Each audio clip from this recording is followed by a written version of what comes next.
There are some instances in which a country changes its capital. For example, the countries of Brazil and Nigeria changed their capitals from Rio de Janeiro and Lagos to Brasilia and Abuja respectively, both of which are in the center of the countries. This was done in order to balance the economic and political power, especially in Nigeria's case, where the capital is placed between the Muslim majority north and the Christian majority south. The South Asian country of Pakistan moved its capital from Karachi to Islamabad in the early 1960s. It was because Karachi was unfit to become the capital, as it's along the sea, making it vulnerable to sea attacks. So what did Pakistan do? Move their capital way too close to the border with India, their biggest rival on the world stage. Not to mention the fact that it's also not too far away from the disputed Azad Jammu and Kashmir part of Pakistan, claimed by India. That's like your teacher making you sit next to your arch rival at school. For a country, it's quite common to place its most populous city as its capital. I mean, it's literally a logical choice. Like how you would definitely use Hershey's chocolate sauce to make your Hershey's chocolate milkshake that you drink in the morning. Some, however, step their game up and have their capitals not be the largest city.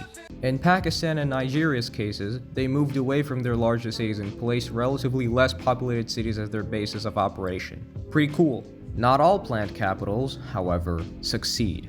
As they say, you have to fail in order to identify your mistakes and succeed the next time. One example of a failed new capital is the case with Myanmar, whose capital is as empty as the place Courage the Cowardly Dog lives in. It's basically a ghost town where nobody even bothered living in. Moved from Yangon in 2005, Naypyidaw is practically a failed attempt at creating a new capital. Kinda the same thing happened with Cote d'Ivoire and Tanzania and West and East Africa respectively. Cote d'Ivoire's capital, Yamoussoukro, is so obscure that this St. Peter's Basilica clone is one of the only things you'll see the moment you look the city up on Google Images. Tanzania moved its capital from Dar es Salaam to Dodoma in the Setter, which pretty much no one gives a fuck about. Most people tend to visit the Lion King's setting instead, which is the mighty jungle where the lion slept tonight. It's not impossible for countries to have more than one capital, as some already have two capitals.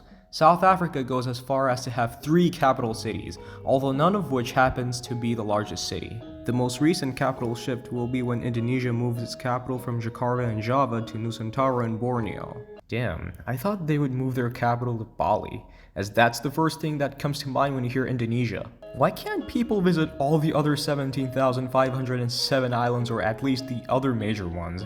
But wait, that question isn't the point of this video. The real question is this: why did Indonesia consider moving its capital?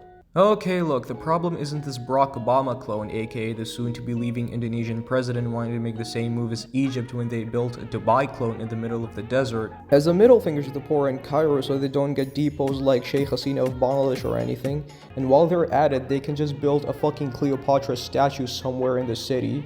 The problem is Jakarta itself. It's sinking, ready to become the next Atlantis. You see, for years, Jakarta has had a huge overpopulation problem. The island of Java itself is much more populous than the entire country of Russia, despite being pretty much the same size as Russia's Sakhalin island.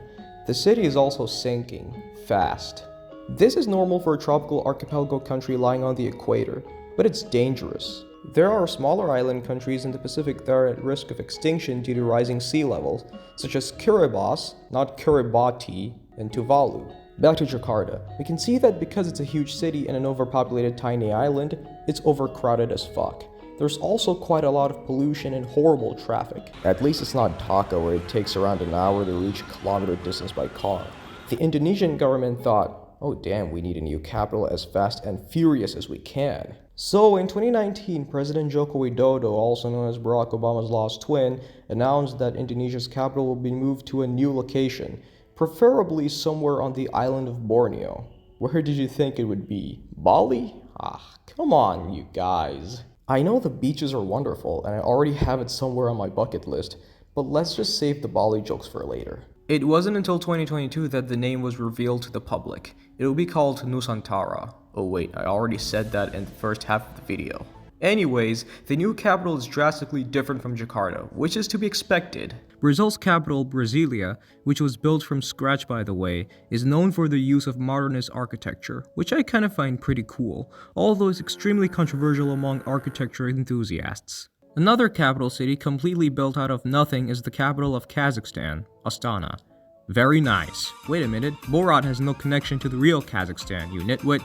It went from basically nothing to a fresh and new futuristic city. Everywhere you'll see glass buildings, concrete buildings, and also this huge ass tower with a golden disco ball for some reason. Well, be happy that not everything is chrome or anything. Here's a fun fact. Astana is a twin city of Nusantara. Also very nice. Nusantara was established in 2022. Since then, constructions began and we're going fast. The city also costs a fuck ton to build. The most notable feature of the city is this Batman's logo-shaped building. That's cool. The city is also built to be sustainable and eco-friendly, also predicted to be run completely by renewable energy by 2045, which would be Indonesia's 1 century anniversary. Happy birthday in advance! It's also supposed to spread Indonesia's economic growth more evenly as it's near less developed islands, as well as close to the center. Nusantara is the chosen one to change Indonesia's game. What will happen to Jakarta then? It'll still be the de facto financial capital of Indonesia, still standing tall as it is. Will this city work though? I don't know. The last time another Southeast Asian country did this, nobody even bothered living in the city. Malaysia, however, has 2 capitals. I visited both of them, although in Putrajaya's case, I only went there for this huge pink mosque for Friday prayers.